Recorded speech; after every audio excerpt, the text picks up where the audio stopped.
Audit Contract Committee meeting for May 16, 2023 at 9:30 at Alvarado Adult School. Dr. Hurst, can you please do roll call? Absolutely. Jose De Leon. Not here. Sue Khan. Mary Kitchen, I'm here. Kenneth Ryan. Donna Vaughn, I know she reached out to me and said she would not be here today. John Zavala. Present. President Gonzalez Hoy. Good morning, President. Trustee Clark Smith Folds. Good morning, everyone present. And then Ms. Moses, are you here representing? I am here representing WCCAA. I was checking with Mr. De Leon. He is in. Okay, so we do have a representative from WCAA.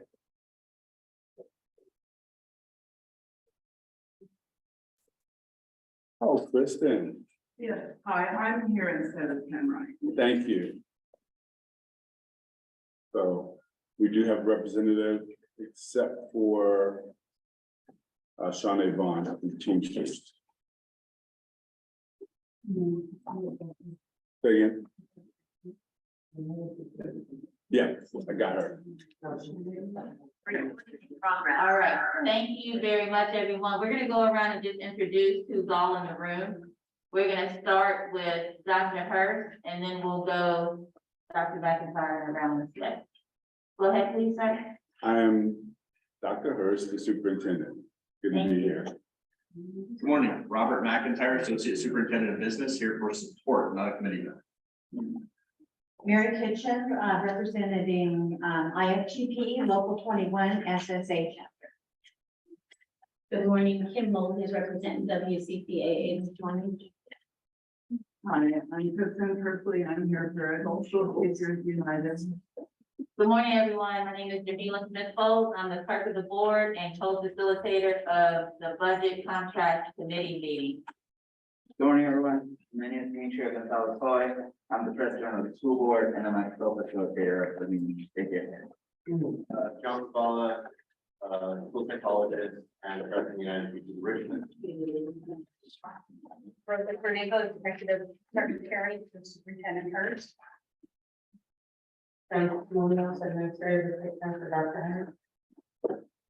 Thank you. And we will go to the people in the room. Sylvia Greenwood, interim associate superintendent of HR. Good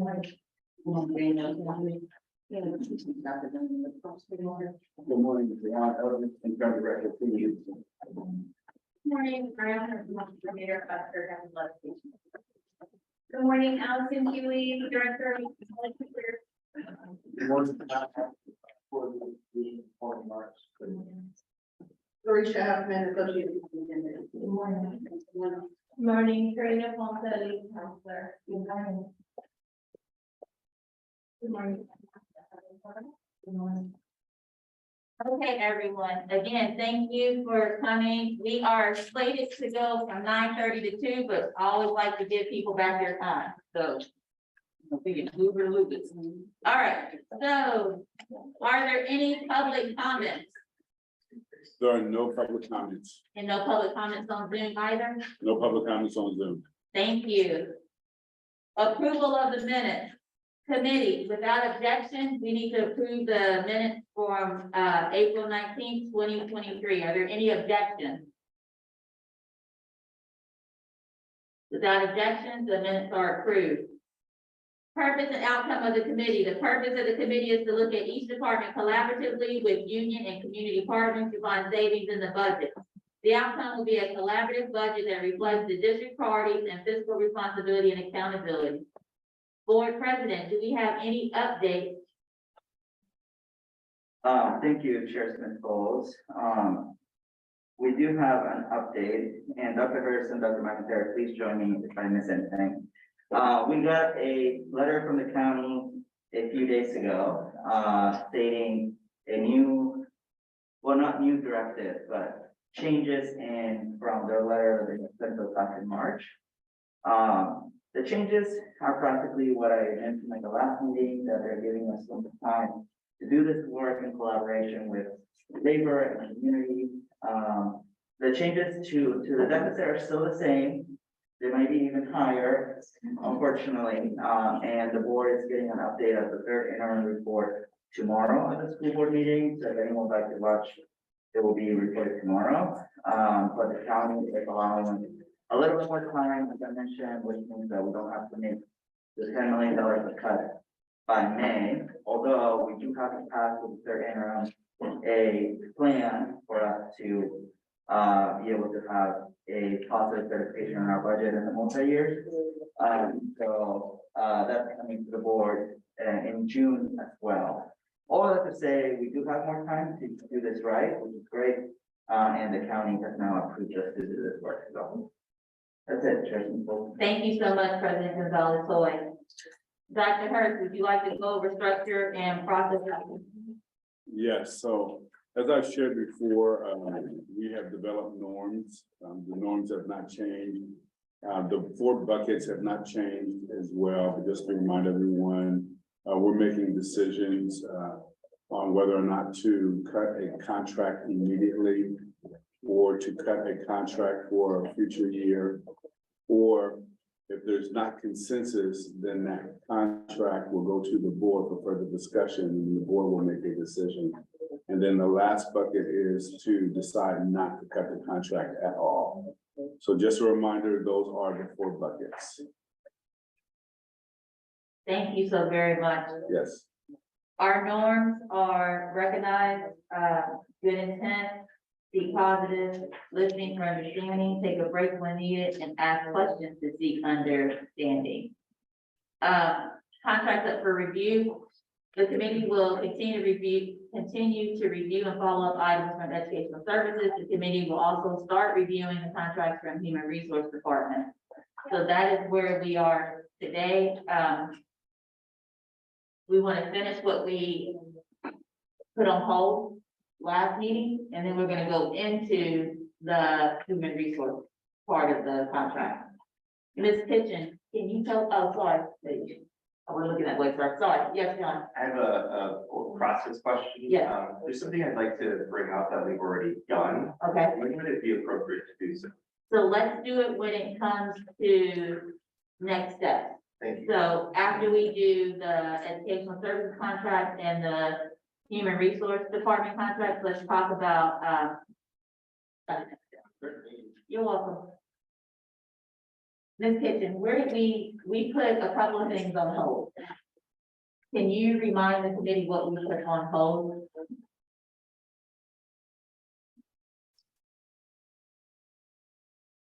We were at the end of the ed services packet and, we were waiting for information and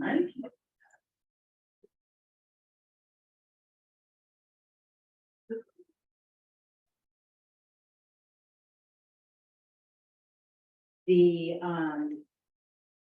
super achievement, Lights, Richmond Art Center and East Bay Center for Performing Arts. Yes, ma'am. So why don't we go backward? Why don't we take VAPA first? Because I think that would be a shorter conversation. We'll take VAPA and see if, Mr. Martin can help us clarify that, and then we'll move up the contract.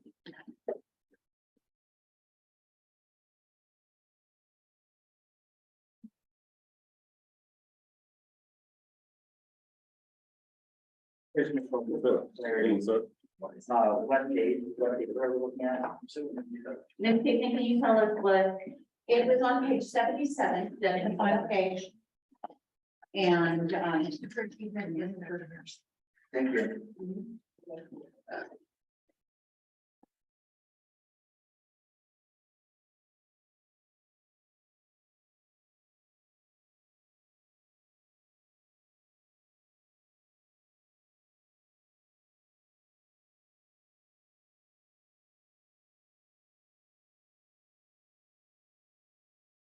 okay, Mr. Martin, thank you for joining us. We had some questions about? Questions about the superachievement and RISE?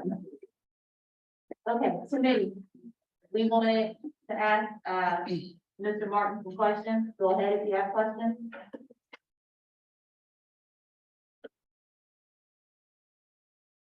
Well, let's do this. We brought you here. We do have some questions.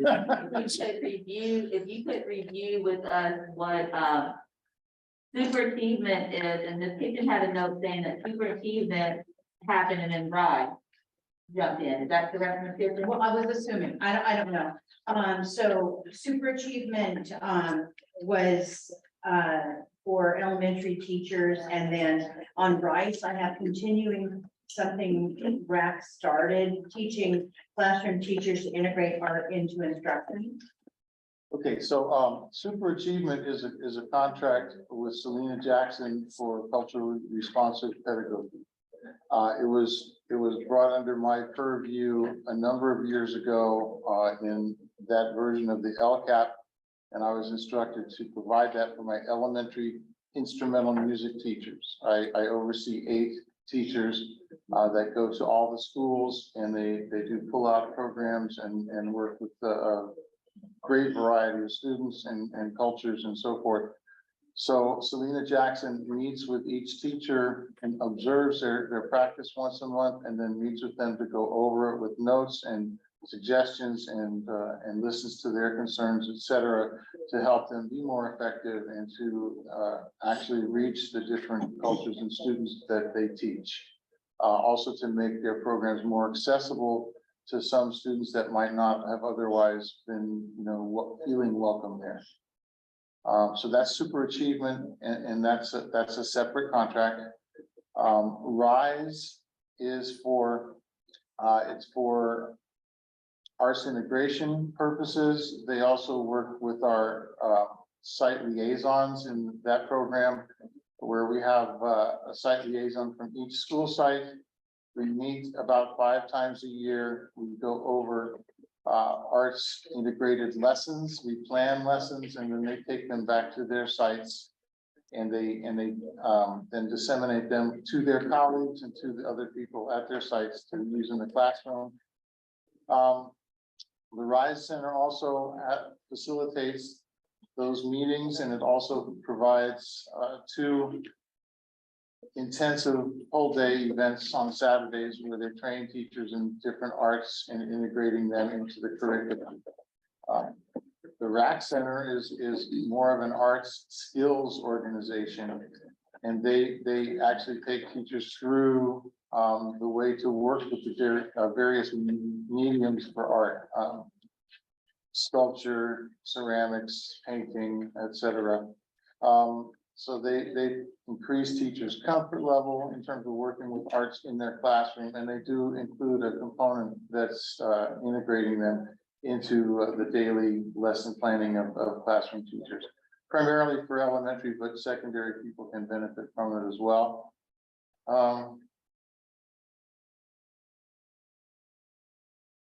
Is there more to it? East Bay Center is the next one. Okay, East Bay Center has been part of this coalition up until this year.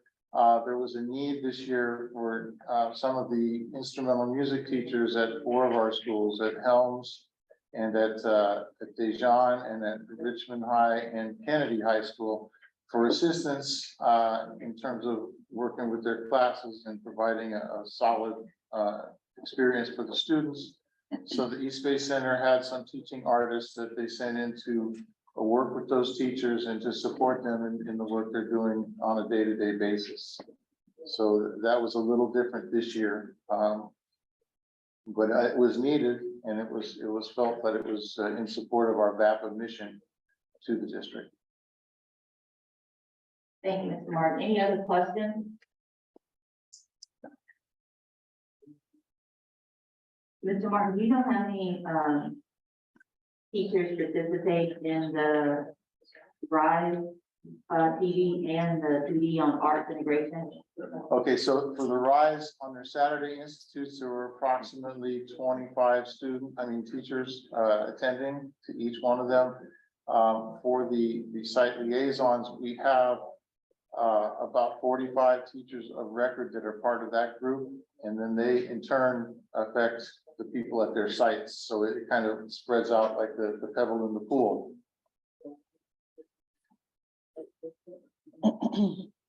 That was all for Rice. That was, yes, that was all right. What about RAC? For RAC, they dealt with about 25 teachers also. It was just, I think, one group, and they had one core Saturday where they provided, I think, about 8 hours of programming, and then they gave them a materials kit and some lesson plans to go home with. And then there was a second day, it was a half day where they debriefed, because the teachers then were bringing back the results of the work that they've done in the classroom and talking about the effectiveness, where it can be changed, where it can be augmented, or if it's just fine and they can share it as is. Thank you. Oh, go ahead. I have a question, for probably not you, but, when the funding source says undistributed, I see notice rise, so most of them say central supplemental 67 or 670. Rise is undistributed, I'm just curious what that means. Those are in purest form, our most unrestricted general fund dollars. Thanks. Any other questions?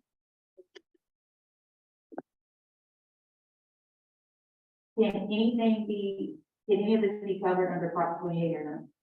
No, this wouldn't be Prop 28. Can you give us a short, intro to Prop 28? Sure. You want to, Allison is just more detailed than I am. I can give you a short intro, but it would be more general. Whereas my boss has a few more details that she can share. We've had a lot of practice lately. So Prop 28 is a voter approved piece of legislation that appropriates 1% of the state's education budget annually moving forward, starting this year with the state budget towards VAPA, visual performing arts programs. There's a formula that then further allocates that 1% to individual schools. Those funds are then further stipulated that each school's individual allocation should be utilized. 80% of that total should be utilized for staffing and 20% for materials and supplies and or things like outside partnerships, i.e. contracts. That was the short version. Okay, any other questions? There is much more. Go ahead. The East Bay Center, contract, Mr. Martin, for the consulting services, were those matching funds to a bigger grant from the East Bay Center? This, I don't know. They don't share their grant funding with me. They just give me the amount that they need from us, and I work with that. And actually, they tailor it to what's available. Before, when I started in this position, there was more money available and the contract was larger. And it's dwindled every year a little bit. So, my understanding is that the 9,199 actually is the matching fund to them. That lets them do a lot more work with our sites. Okay. So I think that is important because they're doing their job on their side to make sure that with the matching funds that they get from the district, they provide the support to the sites. I think that line item has brought more support to our teachers and to our students directly.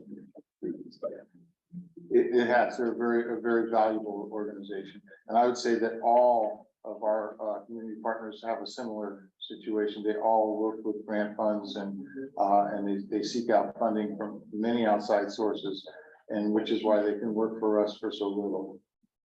Principal De Leon, you were speaking to the East Bay Center for Performing Arts. Yes, line 35.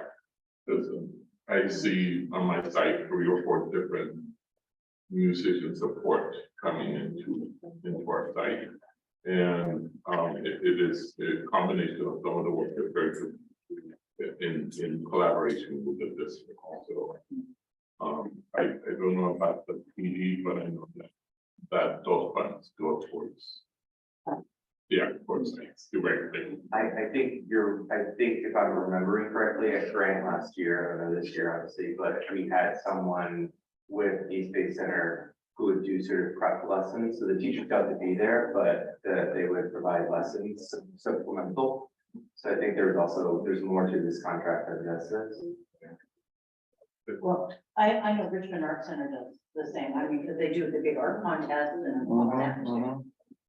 There's a lot that goes into the program that we have, and our outside partners really provide a lot of the heart of what we're doing for classroom teachers and for the larger group of our teachers. The people who are strictly, performing or visual arts teachers, secondary level, get some support, and they get what's needed, mostly from my budget. The contracts that are there are primarily for elementary classroom teachers to improve the job that they're doing, to give them more tools to make their instruction effective and also engaging. Many times I hear testimonials from teachers telling me they had students that were totally checked out.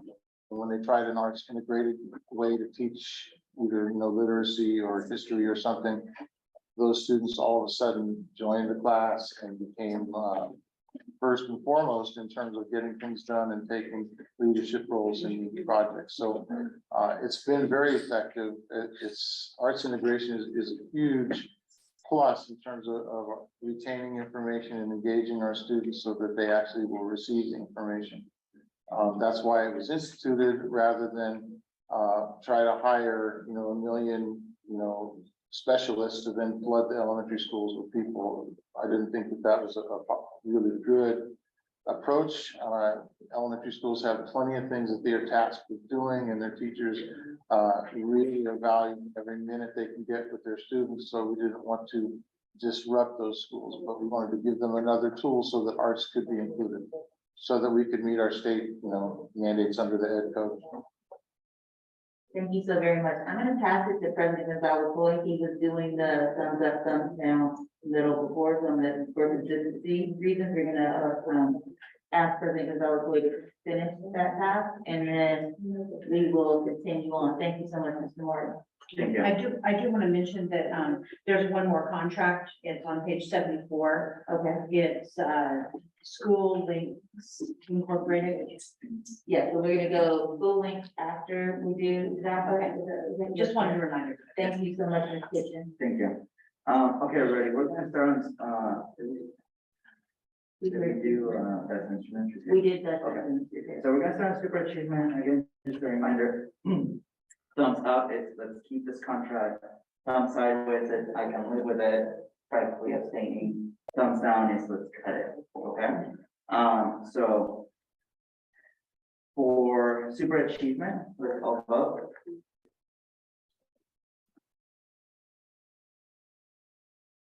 Okay, so let's see, sideways, 2 down and 1 up. Kristen, since you are the one putting it up, do you wanna discuss, why you wanna keep it? It's really hard for me to vote against arts. Okay. So I think that through this process, I'll share that all of this is hard, right? No matter where and what we're discussing, obviously, especially the arts, because unemployed is not, right? Or climate. But I think that when we look at the out years, right, and we look that we have to cut $20 million, possibly 24, but I get really scared of how we're going to achieve that, right? So I'm not trying to convince anyone, but I think that I just want to mention this as we continue this process, that whatever we don't cut, it's $20,000 more that we ultimately have to cut in staffing, right? Because it's either staffing or it's contracts, right? So I do want us to keep that in mind as we move forward, because none of this is easy. But I'll say that I think we're gonna have even a harder time next year when we are discussing who to cut, and what decisions to cut, right? So I don't, you know, of course, none of us think that we're gonna find $20 million here, right? But whatever we can save, so anyway, just wanna put it out there again, if the vote is not a consensus, we reflect that in the notes, right, for when the board ultimately votes, right? So it's okay to keep your vote if you want to keep it the way it is. So let's revote, unless there's any more discussion on this specific contract. I have a question. Sure. Can this, culture responsive TV that's been going on for, how long have we had this? Let's say 4 years, 5 years. Are teachers now able to teach teachers? Right, so if this, has she been doing the same culture responsive PD for those 4 or 5 years? Has it changed up because some of our music teachers have been here that long, right? So they've got it 1 year, 2 years, 3 years. Right. Does it change or are they foundational enough now to where they can teach the first year? I think it's a more personalized approach to each of the individual teachers. So each one has their own needs and challenges. And so what Selena does is help them to work through those things so they personally become better teachers. And that's been I mean, it changes every year, new things come up. So it's a coaching, just like coaching. Yeah, so she observes, she coaches, and then she gives some feedback, and they work through their situations. So for those 8 itinerant teachers that really don't have a home, except for me, it's a big help for them. I can say that for certain. Can they teach other people? I don't know, exactly. And, you know, as we get new teachers in, we could have discussions about these things with them and try to bring them up to some speed. But I don't think that it would be, you know, something that could be duplicated in a broad sense. She also does work with whole, you know, school faculties and so forth. That's how I met her. She was working with the Dijon faculty when I was there. And so she tailors her services to fit the needs of the client. In our sense, since we are disparate, we're in many different places, the individualized approach seemed to work best. And it was just following a mandate. So, I really like the services, however, it's not my decision, so. I have a question the same way. If, do you have some master teachers or highly effective teachers that could do some of the mentoring? And also, how many new music teachers do you expect coming into our district because we probably need? That's a good question. I won't get any because they go to school sites. So, so in terms of my department, I'll have my 8, hopefully, and we'll go forward with that. We have a couple of younger teachers in the mix, and that they definitely are benefiting in terms of their growth as an educator from the services. But in terms of how it will change over the years, I really can't say. It kind of responds to the district situation and the will of the board and our superintendent. Larisha, do we have any capacity to somebody in the district to take on coaching some of the new teachers? The culturally responsive pedagogy. I mean, probably someone from the office of OASA, but I think even for them, they would need training themselves. Yeah. Okay, one question here. It's not a question, I just have a comment. I do agree that this is something that can be filled by a chosen position of someone who is trained. And I do think that we have to make significant cuts and we shouldn't expect the staff to be the ones to tell us, hey, cut this. They've already done that for us. And so, I just have concerns as we move forward and we just kind of accept everything. And so, and in fact, I want to go back and dig into some other areas, and I'll bring up later. But, I want to say what I said last time to the group, which is I know what my metric for deciding here is, which is if it has a direct service to a student, I'm not cutting it, if it's indirect, I'm cutting it. And I would just really encourage us to know what our rationale is when we're making these cuts, whatever they may be, as long as you know that they're consistent for yourself. But you know, this is something that we could do in-house.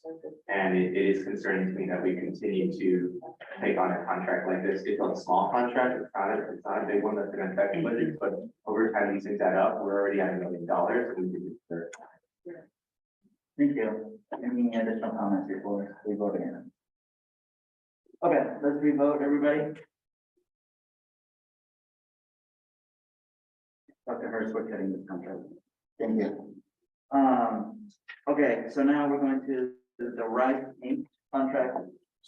This, the professional development and support that, about allegations from the school get. Let's go ahead and vote. Is this the 926? Yeah, the Rise Inc. The Rice Center? Yeah.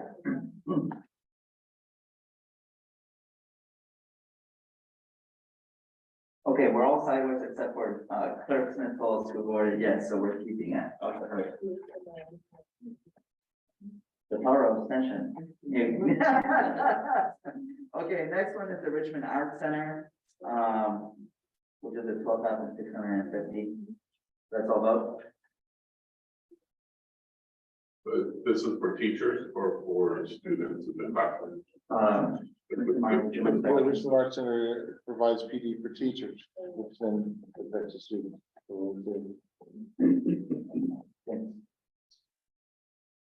Okay, we have a mostly down. You are the only one up, for example, which I was discussing.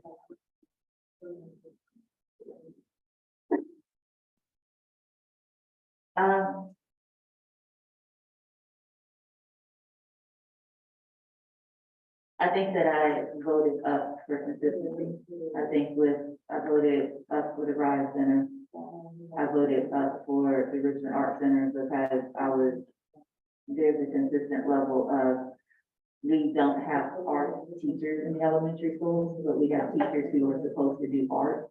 And as a teacher, if you asked me to do art and I wasn't trained in how to do art, even as a trained, with a little bit of training that I did, I wouldn't be completely successful. So I was trying to get that elementary school experience to have some kind of experience and exposure to art at a level that's engaging.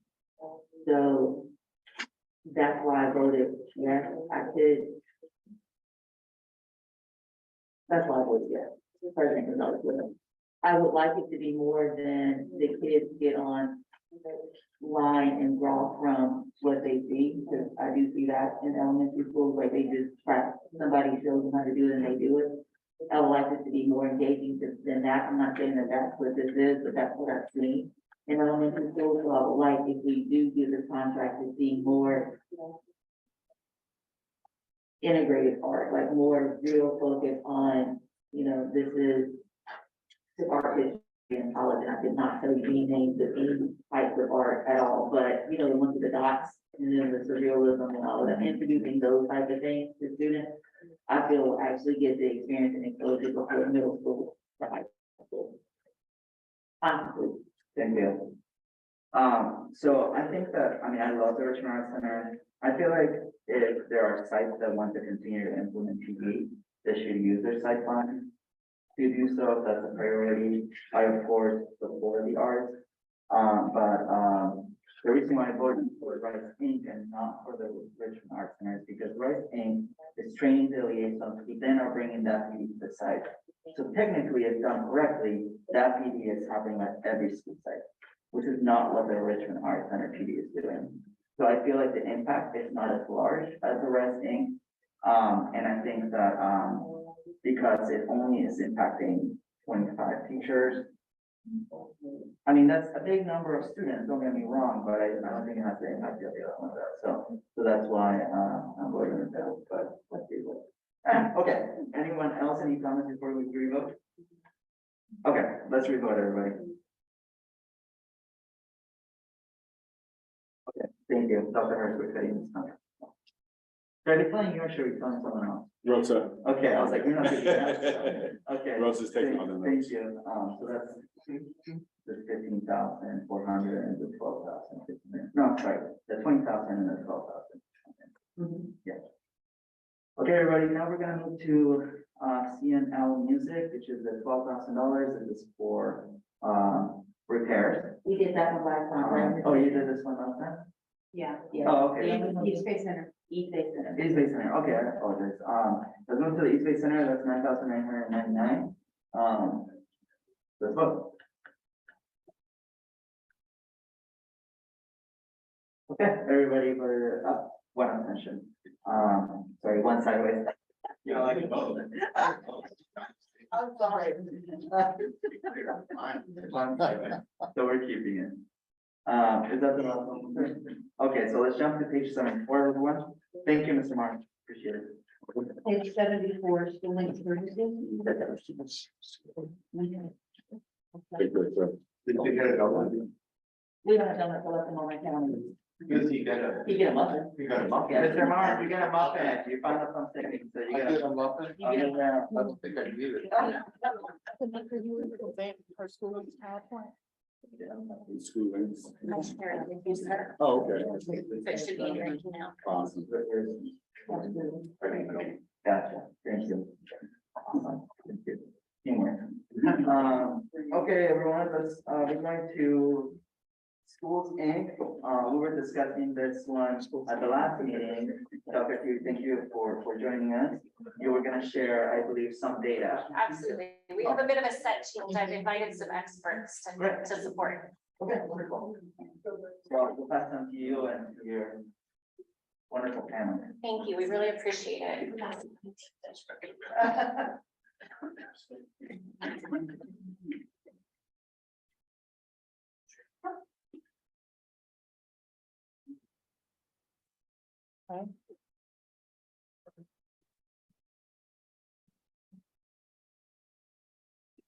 Right. Thank you, esteemed committee, for the opportunity to come back and give you the detailed information that you wanted to hear. I really appreciate the opportunity to do it when I'm not in the middle of cooking dinner. So thank you so much for letting us come back. So we're going to talk about School Links in West Contra Costa, why we chose it, what it's all about, what it does directly for students and families. Can I have the next slide, please, sir?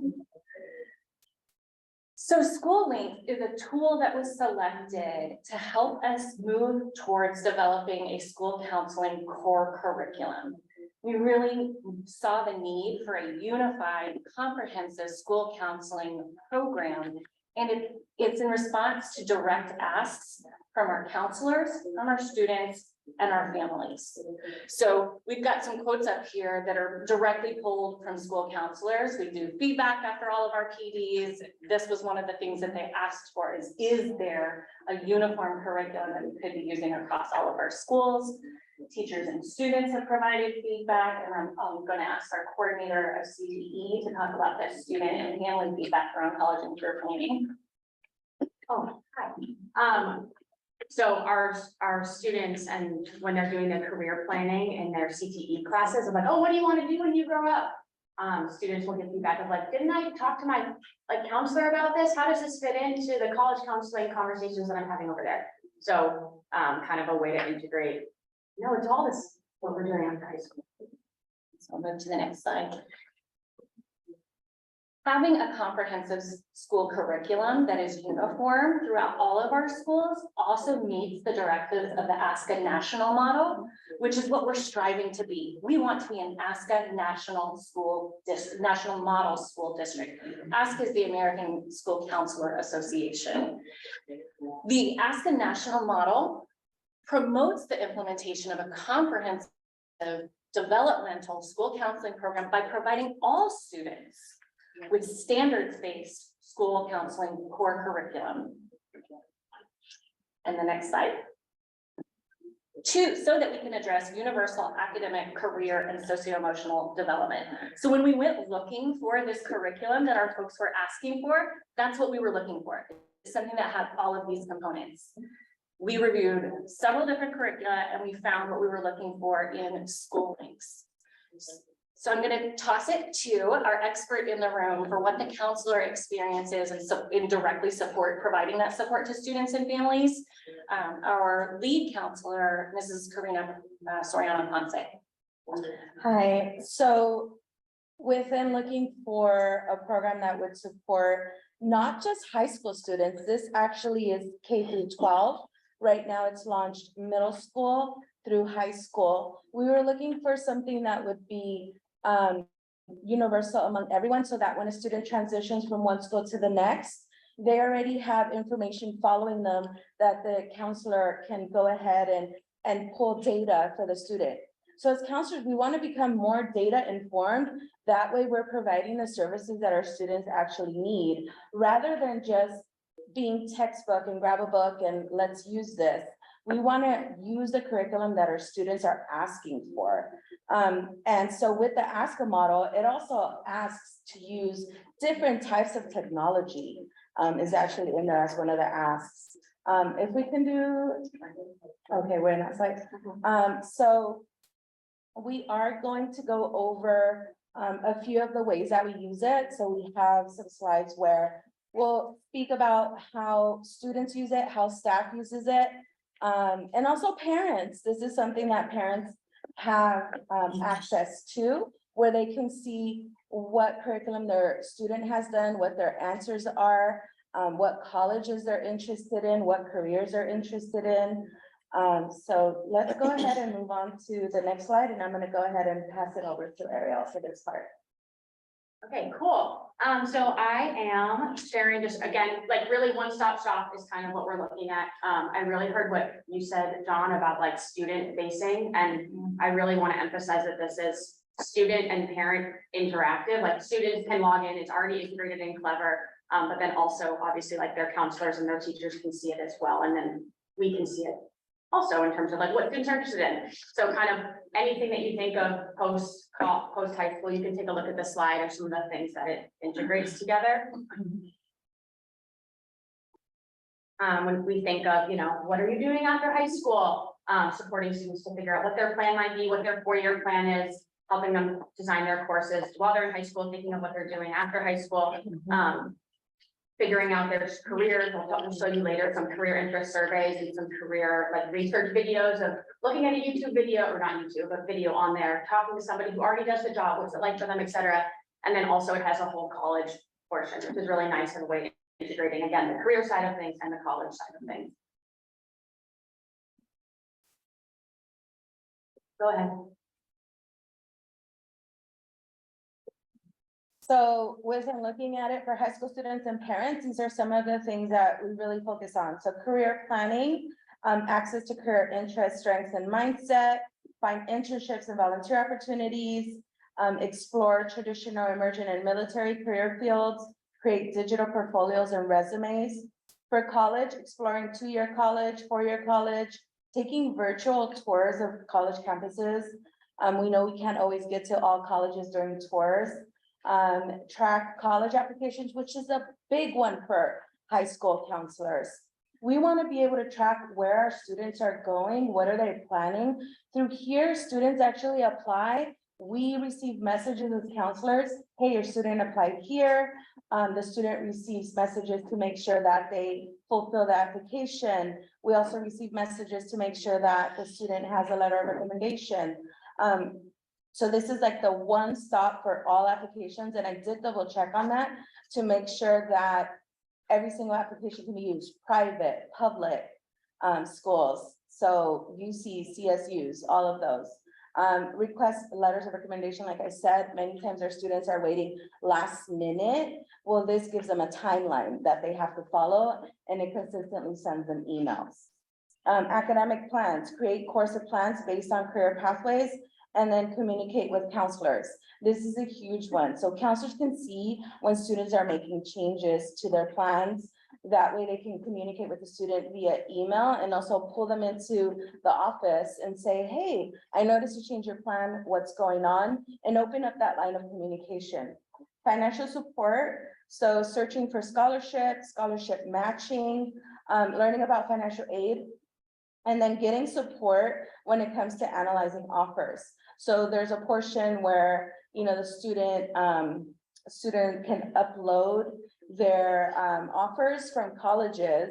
The counselor can see it, and the counselor actually has a table on there where they'll put down the budget for the student and they'll make their recommendation based on financial for the student, because that's huge for our students. Right now, our counselors are using spreadsheets, they're doing them by hand. So this will actually be something that's put into the system, that's there for the parent to also see, oh, look at the difference in finances. A lot of our students are first gen, so parents don't understand the college application process, and they really don't understand the finances. They'll say, I don't want to send you to college, it's too expensive. Well, this is a tool that the counselor can support the parent at, and the parent can see it from home. A lot of our parents are at work, they don't have time to come see us, right, as counselors. So they can see it from home, they can send us messages to let us know if they have any questions. Next slide, please. So the counselor, teacher, and staff. So we mentioned it's a one-stop shop. Right now, it's being used for students to go in and explore different colleges, different careers, to do some surveys. Really, we want it to be one centralized place to have a three-way communication between student, parent, counselor, to be able to track college applications, to be able to send electronic transcripts and supporting documents to colleges. Next slide, please. Okay, back on the CTE side, so we have both arms of Dr. Huey here, her left arm career, her right arm college, we're all part of the same, college and career. Ha ha ha, okay, so on the CTE side of things, three things that we've actually been using this for already. I'm gonna go into them briefly with some screenshots, since you don't have time to click around the website. So one, we're using it as like a job board for our students to explore summer internships opportunities. I think most of you here have forwarded me or forwarded somebody at some time a flyer to something that you saw, right, that comes across your desk. Oh, cool scholarship opportunity, cool internship, whatever. We used to also just forward those out. Now we have a centralized file. We add it to this job board so that students can see, okay, their own location. Similarly, we also have students go through almost like BuzzFeed quizzes on what type of career might you like? What strengths do you have? Do you want to be outside? Do you want to be inside? Do you want to be talking to people? Not talking to people, et cetera, et cetera. And there's quizzes integrated in there that then again, the info goes back to their counselor. And then similarly, career research. I always hesitate to show this one for the people who work in education, because basically you can look up different jobs that you can have and your projected salary, and so we help students do that as well. And just some screenshots of what that looks like if you keep going. Next slide. Go back one, sorry. So this is just an example of what our current, the job board looks like. Again, we've been coaching our teachers to have their students go to this during class, even have an assignment where they are working on submitting an internship application, right? So that's not just for students who might go out of their way to do that, but actually embedding it in the school day for all of our students. Keep going. Next slide. An example of some data that we can see as school administrators on student interest in careers, particularly in the CTE world. I hear a lot of well, the kids aren't interested in da da da da da, or they are interested in da da da da da. This actually shows data of what the students are saying that their career interests are. The school administrators and counselors also have this dashboard feature, so they can see this information and use it to inform their programming as well. Next slide. Again, we're just in the screenshot area. So this is student facing. This is a student, 11th grader at Pinole Valley, who completed their career interest survey. And this is the landing page of where it shows them some of their leadership qualities, and then they can click around and can explore more of what careers they might be interested in based on their strengths. Next slide. Again, more career exploration. I'm just showing you what the template, what it looks like from a student perspective. Really student friendly, allows them to again explore different careers based on what's growing right now. What's the average salary in California? What if I'm going to move to New York? What's the average salary over there? How much school do I need to do this job? That's all integrated. Can I share an anecdotal piece of evidence here from the student and parent perspective? So I shared last time that I have a 7th grader in our district right now. So I always use my students as guinea pigs. That's the pleasure of being a teacher's kid, I guess. So my son took all of these inventories. He was our first early adopter.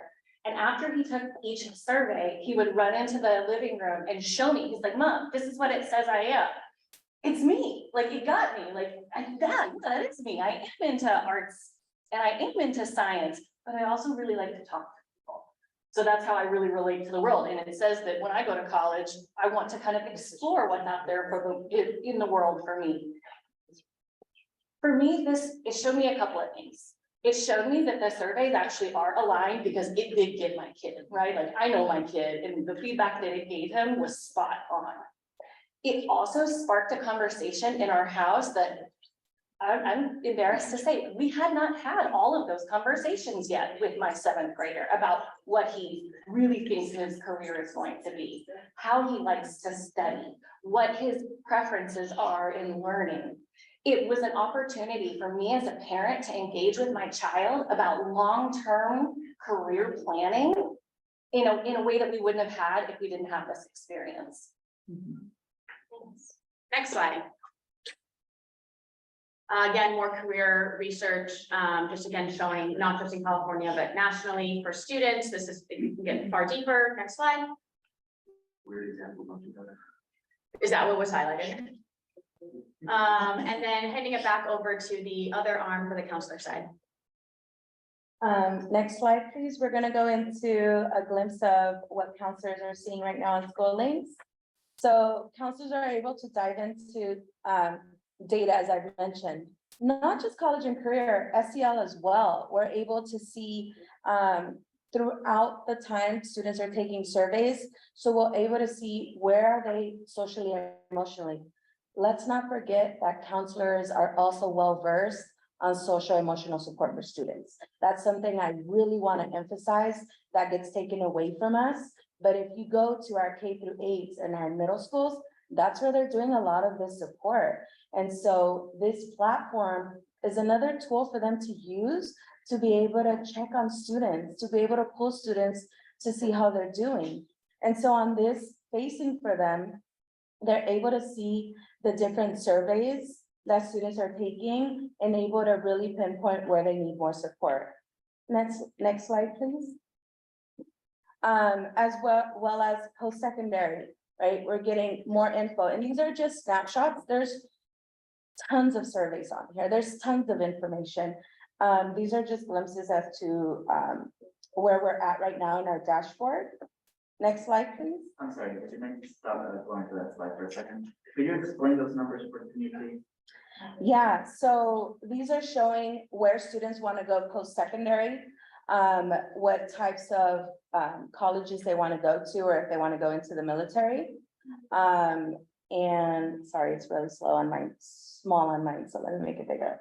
And then you'll also be able to see at the bottom what careers they're really focused in. So it's not labeled, but if you look at sort of the circle graph, that's just sort of showing the breakdown of the students who have taken this particular assessment. And I'll say that this assessment is open for students to explore on their own. It is not an assignment that we have made mandatory for everyone in our current pilot this spring. The kids are doing it anyway because it's fun, right? So what you see in the yellow are the number of students who indicate that their future plan right now is that they'd like to go to a 4-year college.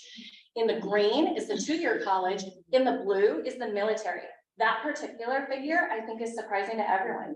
Would you have imagined that 4% of all of the students who have at least taken the survey are interested in learning more about the military as a possible career? And then the red are students indicating preferences that they might want to go directly into the workforce. And then below, it shows career goal breakdowns.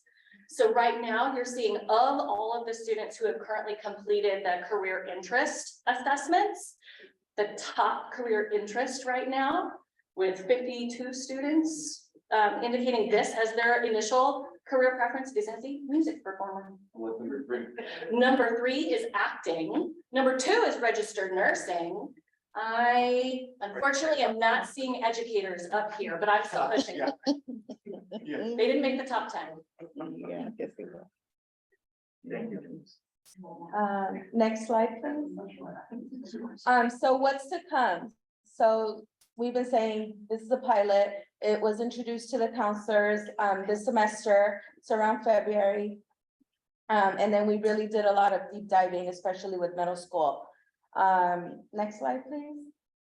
So what's coming is more exploring colleges, tracking applications, scholarship matching, comparing financial aid awards.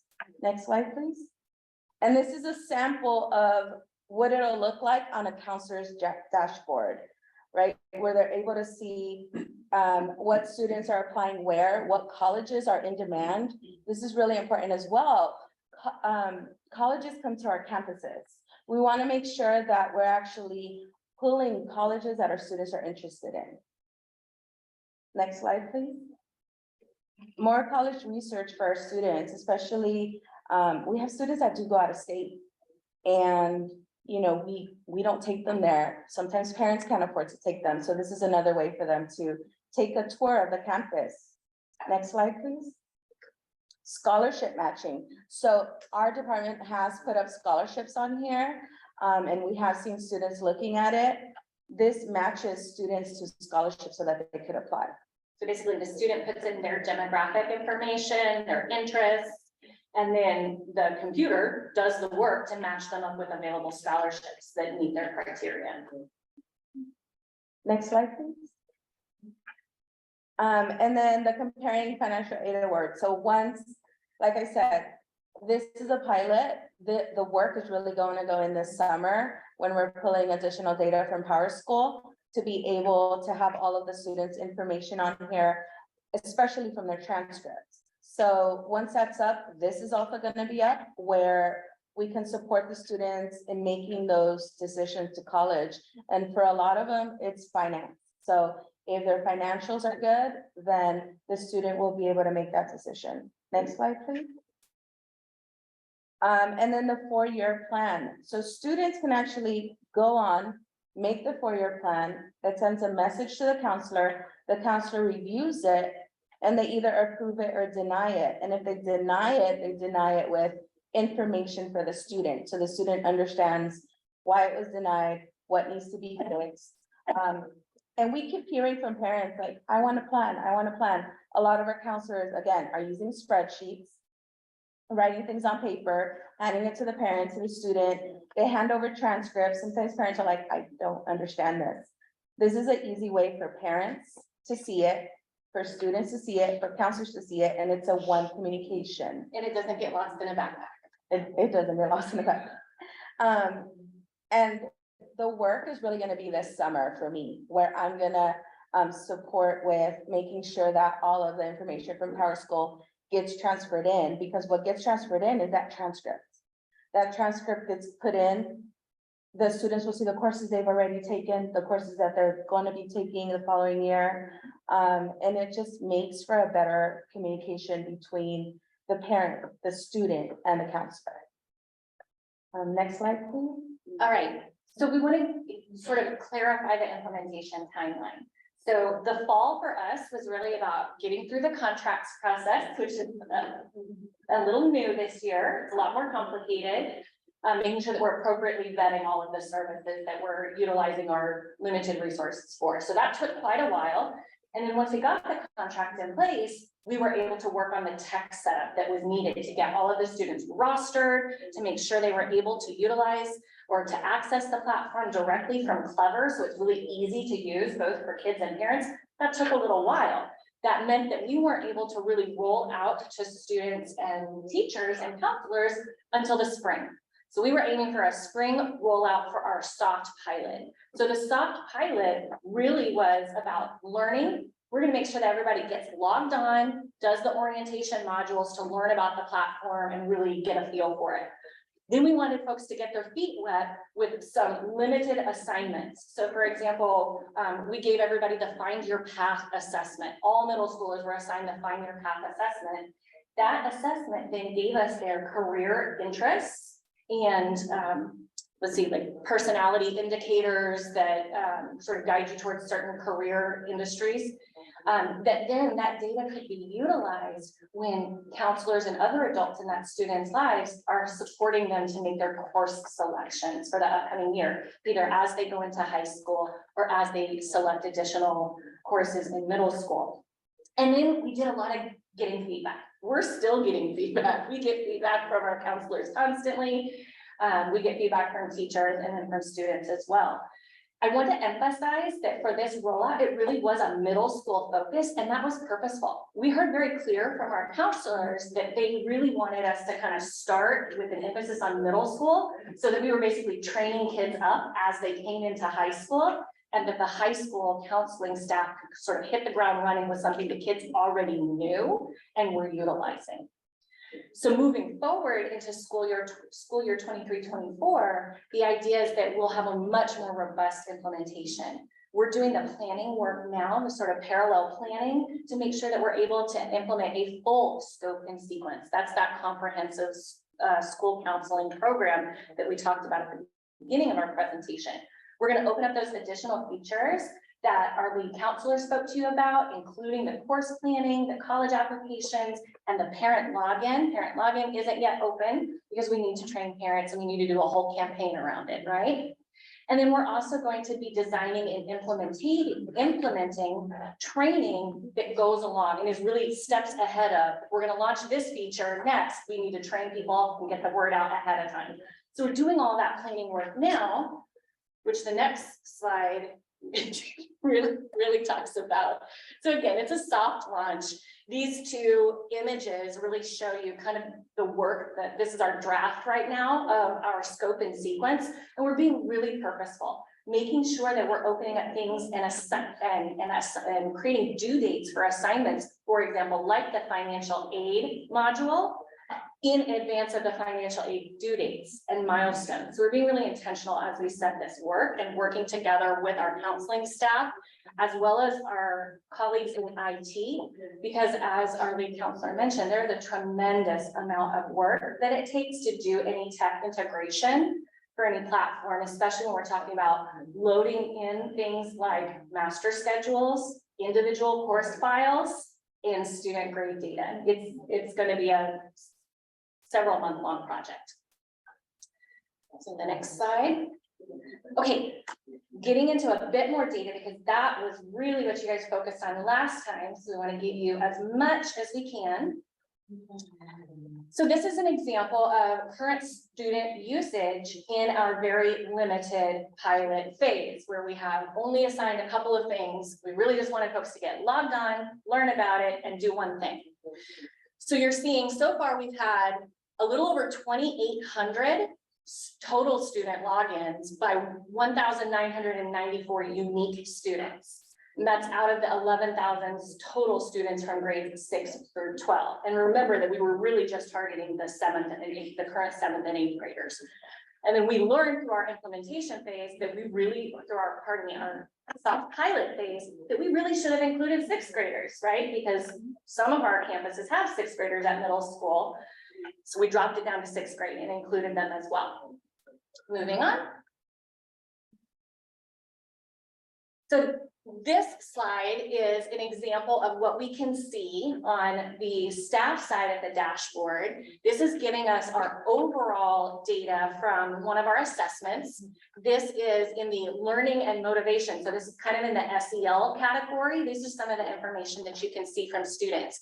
We can see students' learning style. This is aggregated. You can click on each of these and you can click on individual students and get an individual student's assessment data as well. At the bottom, you'll see the student focus results. This one is telling students or is giving you the assessment results that show what students are really thinking about when they're trying to make their plans and their decisions around their post-secondary plans. We'll look at the next slide. So this is another SEL component view. This one is giving you some information that the students have self-reported about things like academic mindsets. Another way to view the SEL data, this is kind of the average student score. On the next slide, you'll see kind of, they call it a heat map. So on the next slide, you can see the heat map view. And so this actually lets us see where there might be some pockets, some red flags that we might want to take a closer look at because we have more students who are indicating certain responses. Another slide. So on the career interest side of things, we now have data that shows us what students' self-reported top career goals are, as well as their top career clusters. Data like these can be utilized at the site level by, for example, a principal who is considering whether they might bring on a new pathway. It can be used at the district level as we consider requests from principals to bring on new pathways. Moving on. So more student post-secondary planning data. So these are all results based on the student assessments that they're taking after they do their learning modules or in conjunction with their learning modules. So this tells us, again, this is another way to view what students have indicated as their future plans. So this tells me that if I'm a school counselor, I should really consider not shutting out the military because we have kids who are interested in it, right? I should also ask students, what are your plans? And if they tell me that they want to go into the workforce, make sure that I'm providing them with resources and access to information about how they do that. Because we have students who say that's their plan, right? Not everybody is trying to go to a four-year college right away. And then as our lead counselors share, the most favorited schools really does help us to get a sense of making sure which college reps should be on our campus so that we're purposeful about, again, giving kids access and targeted information that matches what they're asking for. Okay, so a couple of the things that we should take away from what the kinds of things that we can see from the school dashboard is we're now finally able to see which kids at which schools are completing assigned college and career planning tasks and milestones, and we can see that by school as well as individual student level, as well as district-wide views. We can see student and career interests to inform future career pathways and to help us target partners, either industry partners or higher ed partners. And we can see student school interests to target recruiters and application support. We can see student SEL data, and we can see, once we open it, the extent to which parents are also engaging with this information. And being able to see all of this information helps us to do the really important work of making sure we're getting people the information and access that they need and providing support when we're seeing gaps. All right, so I hope we did a better job of giving you the data and the information that you were asking for this time. Absolutely. Thank you so much to the two of you for being here. Committee, we're gonna take a 5-minute break, stretch our legs, get some food, and then we'll come back together. So, Dr. Hurst, could you put up on the screen that we're gonna be back at 10:45? You put that up, Rosa, Sorry. 10:45. We'll be back at 10:45.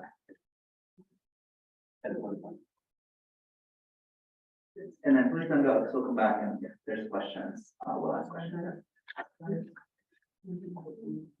All right, thank you so much, everyone. Let's take a break. You got it? I need to find, shine out the shoe mats. Got a second.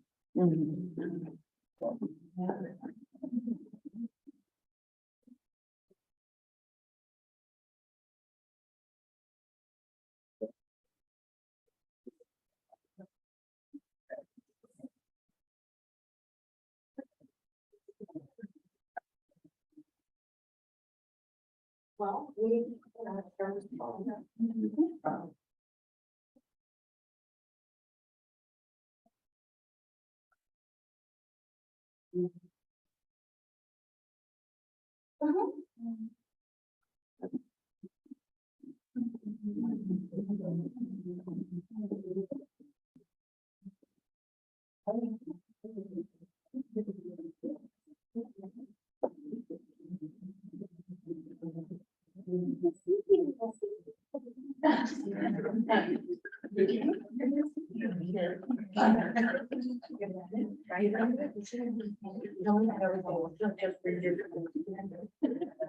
Presentation 101, don't do that.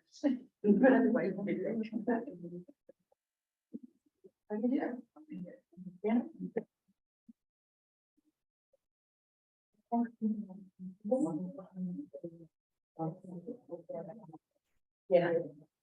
Yeah. Yeah.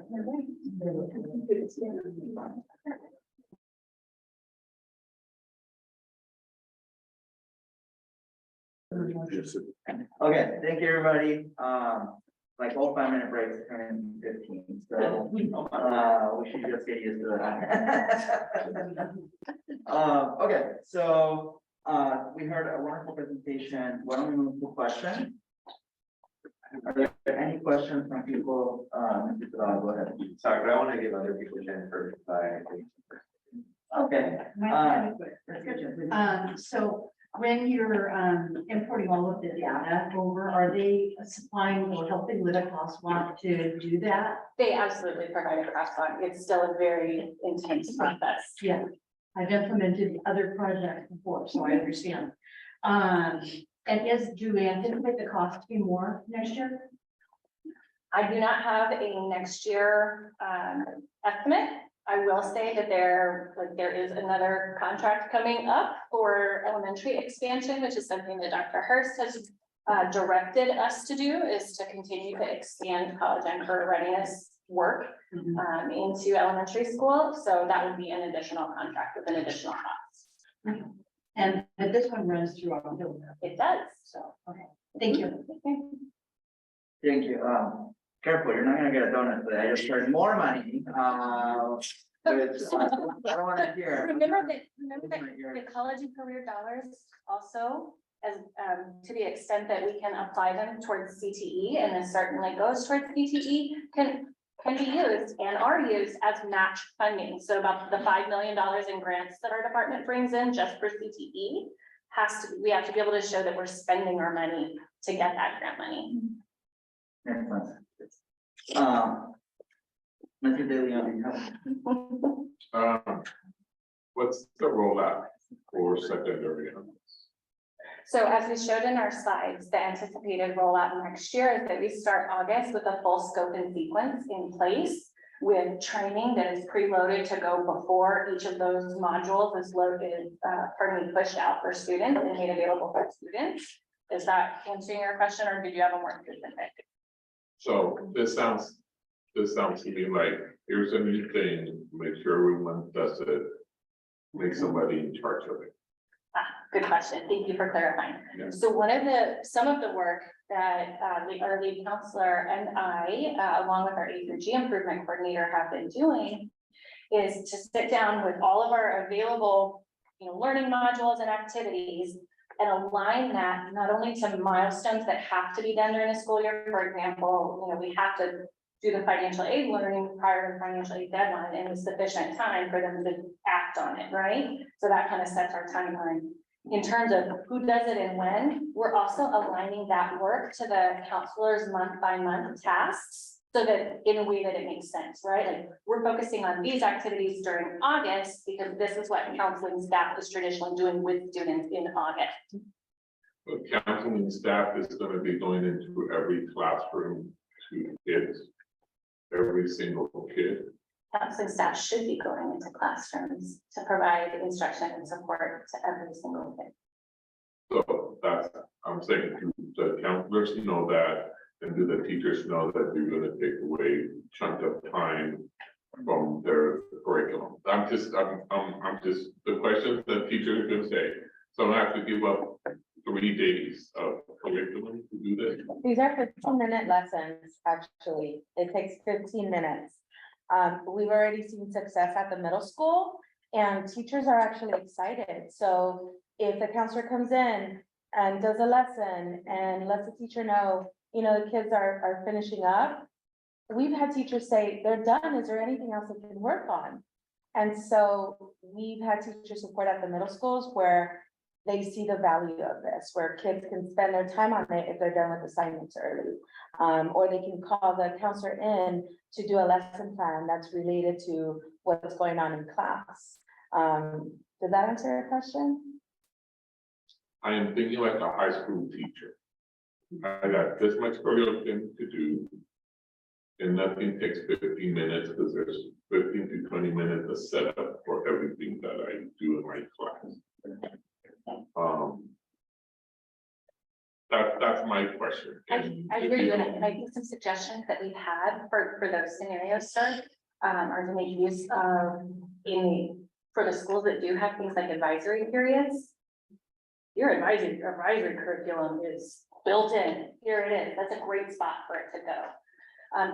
In places where they don't have advisory, it does get trickier, and at the same time, our students do deserve access to college and career planning and guidance from our counselors, and the model has been to push into the classroom. I think there's a lot of ways to do it, but I hear your concern. How does this look?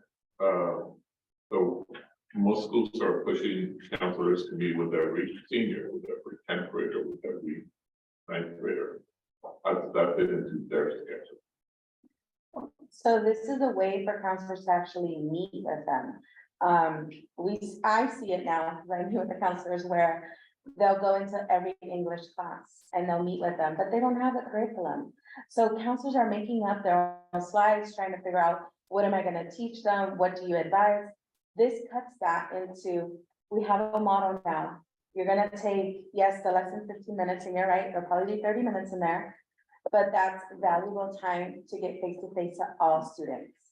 So really being strategic and having teacher buy-in for them to know, hey, I'm coming in, you know, you can sit there and grade papers, but I really want to come in and give a lesson to your students so that they're more motivated to come to school and they understand the value of being in school through these lessons. And they have a goal at the end of these lessons where they're like, I really want to get into this career. I really want to get into this college. I really want to get into the workforce, but I need more skills. We need to motivate our kids. And this is one of the ways to motivate them through this program that teaches them, and it connects them to their counselors. Counselors will have that data to then come back and be able to pull students one-on-one and have information on them that they could connect with them. I want to add, our CTE teachers are using it and asking for it as well. So it's an example of our academies are doing this already, and it's either something that they're spending a ton of time trying to create and recreate, and then be like, is this good? Is it the same? Whatever. So this has been, they've been excited about it, and they are. So that's not teacher time. I would say also, at least from the high schoolers that have been using it even before there's an official rollout, right? Because we've had students sign in and have access. Students are doing their own stuff on their. I'm sorry, we have to take a call, urgent call, so we're gonna take another break, pledge to the committee. So if you could run, we're gonna take another 5-minute break, we will make it 5 minutes each time. I apologize to everybody.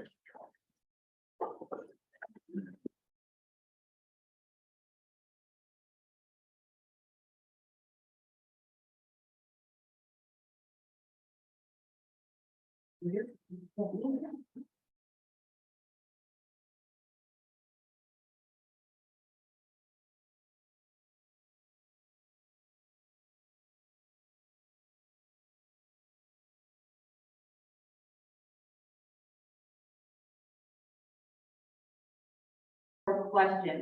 Go ahead, John. I was gonna compliment Karina for her box, they're not here, so. I have some questions, well,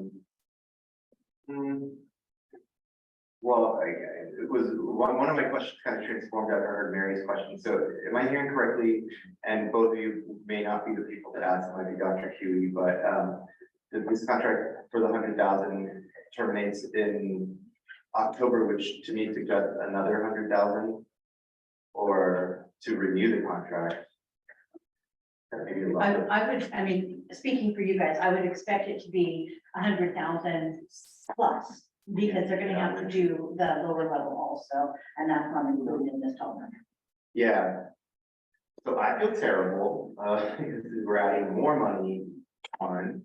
I did want to add that, you know, I know how I'm making my choices, but one of the things we did, I kind of pushed on this one, was to cut savers a couple weeks ago, which was something that came out of the school psychology department as a recommendation to the district on FPL screening. I did notice that this app, or this platform, I should say, you guys mentioned it has sort of SEL screening in it. That was sort of the emphasis of your presentation. And so I still don't know exactly how I'm gonna land, but I guess what I'm saying is, I think these conversations are important because we start seeing that, look, this platform is doing this and this platform is doing this, and they both have an integration in a certain way. maybe it's not quite what we want it to be, but while we're making these cuts. And Dr. Hugh's not, oh, there she is. Dr. Hugh, I don't know, so anyone, can you guys speak more to the SEL screening component of this? Because if it's something that can hit, you know, another area that we're cutting, then maybe it's worthwhile to keep. But yeah, I was just wondering if we could hear a little bit more about that. Does that give us like data on a population, like, you know, X amount of students, here they are falling in the red for anxiety or falling in the red for low self-esteem, whatever measures they're using? So it gives it to you in two different ways. It gives it to you by all of the surveys that they're filling out. And so it calculates how the student is doing socially, emotionally, as they're completing those academic ones. We know a lot of our students have academic anxiety, so it picks up on that. And then you're also able to push out SEL surveys at any time. So it does those two components. And then as we're looking at the data, we're able to pull those students with the lower numbers, and it gives you a list of those students. You're also able to break it down by school. So maybe it's like I'm not to put you in spot, Larisha, but maybe it's like a you question in terms of, do you think that makes sense? Like sort of one thing to serve two masters, kind of like, would something like this be able to, since we cut Sabers, the SEL screener is, and you don't have to be the one to answer to, but you're kind of, you oversee Larisha and this work realm, so I'm going to you. But like, is that something that we think could serve both roles or no, or? So we have, I know she's here. she is, we have, another screener that's taking the place, of Sabers. And so if, I don't know if she wants to speak to that. So we have something else, even though Sabers was cut, we Yeah. have, a grant with the county Oh, to replace that. And so I don't know if you want to speak to that. Yeah, I was gonna say, from what I've seen in Karina and you all know it's better than area. And you all know it's better than me, Full Connect, but from my understanding, it would be specific to the students who are like taking the survey. It's not like a district-wide screener, I mean, it's like 3 to 12. Instead it's honing in on specific students who are using the platform to take the survey and then you can push out lessons. So I think there's value in both. But as far as replacing it with our screener, we've already secured, a grant to do a different. thank you. But I do think there's value in high school age students being able to do the autonomous, like self-directed lessons for SEL. And I think, I'm not sure if y'all share the data that there are students who have accessed the portal without even being told to access that. Thank you so much, everyone. Unforeseen circumstances have ended this meeting. We will email everyone when a new meeting will be scheduled. Thank you, everyone. Please make sure that you take your provided breakfast on your way out and any other thing. Thank you, community. We will resume at a different date.